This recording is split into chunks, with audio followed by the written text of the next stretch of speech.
नमस्कार मित्रांनो, नुकतेच नितीन गडकरी हे कोल्हापूर शहराच्या दौऱ्यावर होते. त्यामध्ये त्यांनी एक महत्त्वपूर्ण घोषणा यामध्ये केली, ज्यामध्ये कोल्हापूर ते पुणे या रेल्वे मार्गादरम्यान ब्रॉडगेज मेट्रो ही चालवण्यात यावी असा प्रस्ताव गडकरींकडून ठेवण्यात आला. नेमके हा ब्रॉडगेज मेट्रो प्रकल्प कसा असतो हे आपण थोडक्यात जाणून घेऊया. सद्यस्थितीत नागपूर येथे अशा प्रकारचा प्रकल्प सुरू झालेला आहे, ज्यामध्ये नागपूर ते वर्धा येथे ब्रॉडगेज मार्गावर मेट्रो धावण्यात येत आहेत. आता ही ब्रॉडगेज मेट्रो कशी आहे याबद्दल एक थोडक्यात ओव्हरलुक घेऊया. या मेट्रोला जनरली 3 कोचेस असतात. या मेट्रोचा मॅक्झिमम स्पीड 200 किलोमीटर प्रति तास, तर ऑपरेटिंग स्पीड हा जवळपास 160 किलोमीटर प्रति तास इतका आहे.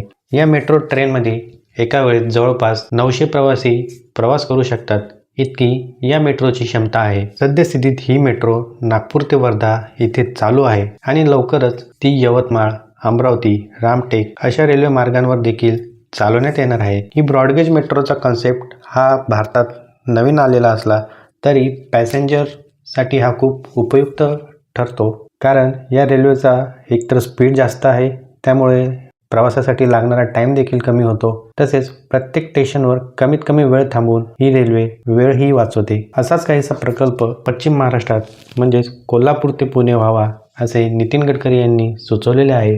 त्याबरोबरच कोल्हापूर ते पुणे हा एकदा कार्यान्वित झाल्यानंतर कोल्हापूर ते अहमदनगर या मार्गावरील अशा प्रकारची ब्रॉडगेज मेट्रो सुरू करता येऊ शकते, असे देखील मत त्यांनी मांडलेले आहे. फक्त गडकरी यांनी याच्यामध्ये एकच अट ठेवलेली आहे की तेथील स्थानिक आमदारांनी, म्हणजेच खासदार असो आमदार असो, यांनी याचा पाठपुरावा करायला पाहिजे. मुळातच ब्रॉडगेज मेट्रो हा जो प्रकल्प आहे तो एकतर कमी खर्चात होतो, कारण सध्या अस्तित्वात असलेल्याच ट्रॅकचाच वापर करून ही मेट्रो वापरता येते. त्यामुळे नवीन लाईन टाका व नवीन भूसंपादन करा असा काही प्रकार यामध्ये नसतो. ही मेट्रोच त्या रेल्वे मार्गाच्या अनुषंगाने बनवण्यात येते, त्यामुळेच प्रकल्प खर्च हा आपोआप कमी होतो. कोल्हापूर ते पुणे या मार्गावर ब्रॉडगेज मेट्रो धावत असताना कोल्हापूर, सातारा, सांगली यासारख्या जिल्ह्यांना तर फायदा होईलच, त्यामधील काही तालुक्यांना देखील याचा मोठा फायदा होऊ शकतो. टेक्निकली पाहिले तर पश्चिम महाराष्ट्राची रेल्वेची कनेक्टिव्हिटी इतर विभागांशी, जसे मराठवाडा झाले, उत्तर महाराष्ट्र झाले,